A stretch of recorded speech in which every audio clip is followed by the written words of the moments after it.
വർഷത്തിലധികമായി നീട്ടി വളർത്തിയ മുടി ക്യാൻസർ രോഗികൾക്ക് വിഗ് നിർമ്മാണത്തിനായി മുറിച്ചു നൽകി. മൂക്കുതല കാഞ്ഞൂർ സ്വദേശി മാരാത്ത് സുജീഷാണ് കേശദാനം നടത്തിയത്. പോളണ്ടിലെ ഓവാവയിലെ ആർമറ്റം ഫാക്ടറിയിലെ ജീവനക്കാരനാണ് സുജീഷ്.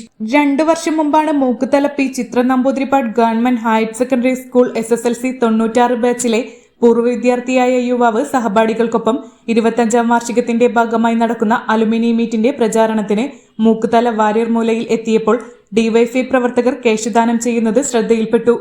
ഇത് തനിക്ക് പ്രചോദനമായെന്ന് സുജീഷ് പറഞ്ഞു. 35 സെന്റിമീറ്റർ നീളമുണ്ടായിരുന്ന മുടിയിൽ നിന്നും 30 സെന്റിമീറ്റർ മുറിച്ചാണ് ദാനം ചെയ്തത്. മുടി അമല ഹോസ്പിറ്റലിലെ ഹെയർ ബാങ്കിലേക്ക് കൈമാറി. മൂക്കുതല സ്കൂളിലെ 96 ബാച്ചിന്റെ സംഗമമായിട്ട് ഞാൻ വാര്യർ മുറിയിലേക്ക് വരികയുണ്ടായി എൻ്റെ സുഹൃത്തുക്കളെ കാണാൻ വേണ്ടി. അപ്പോൾ അവിടെ ഡിവൈഎഫ്ഐ പ്രവർത്തകരുടെ ഒരു 2 പേര് ഇവിടെ മുടി ദാനം ചെയ്യുന്നതായിട്ട് എനിക്ക് കാണാൻ കഴിയും. ഞാൻ കുറച്ചു നേരം അവരോട് ചെലവഴിച്ചതിൽ എനിക്കും അങ്ങനെ ഒരു ആഗ്രഹം തോന്നി. എന്തുകൊണ്ട് നമുക്ക് ഇതുപോലെ മുടി ദാനം ചെയ്തുകൂടാ? അപ്പോൾ ഞാൻ ചോദിച്ചു ഇവരോട്. 2 വർഷം മുൻപാണ് ഇത് സംഭവം നടന്നത്. ഞാൻ വർക്ക് ചെയ്യുന്നത് പോളണ്ടിലാണ്.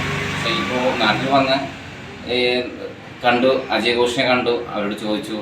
അപ്പോൾ നമുക്കിങ്ങനെ ചെയ്യാൻ കഴിയും എന്ന് പറഞ്ഞപ്പോൾ മൂക്കുതല വാര്യർ മൂലയിൽ ഇപ്പോൾ ഞാൻ ഷോപ്പിലുണ്ട്, അങ്ങനെ ദാനം ചെയ്യാൻ വേണ്ടി വന്നതാണ്. നമുക്ക് ചെയ്യാൻ കഴിയുന്ന ഏറ്റവും ചെറിയൊരു കാര്യമാണ്. നമുക്ക് ലളിതമായിട്ടും ചെറിയതായിട്ടും നമുക്ക് ചെയ്യാൻ കഴിയുന്ന ഒരു സംഭവം ആയിട്ടാണ് എനിക്ക് തോന്നിയത്. കാരണം നമുക്ക് വലിയ പൈസ ചിലവും അല്ലെങ്കിൽ നമുക്ക് അവർക്ക് ഇപ്പോൾ ഒരു ക്യാൻസർ രോഗികൾക്ക് വിഗ് ഉണ്ടാക്കണമെങ്കിൽ ഏറ്റവും സിമ്പിളായിട്ട് നമുക്ക് ചെയ്യാൻ കഴിയുന്ന ഒരു പ്രവൃത്തിയായിട്ട് എനിക്ക് തോന്നി.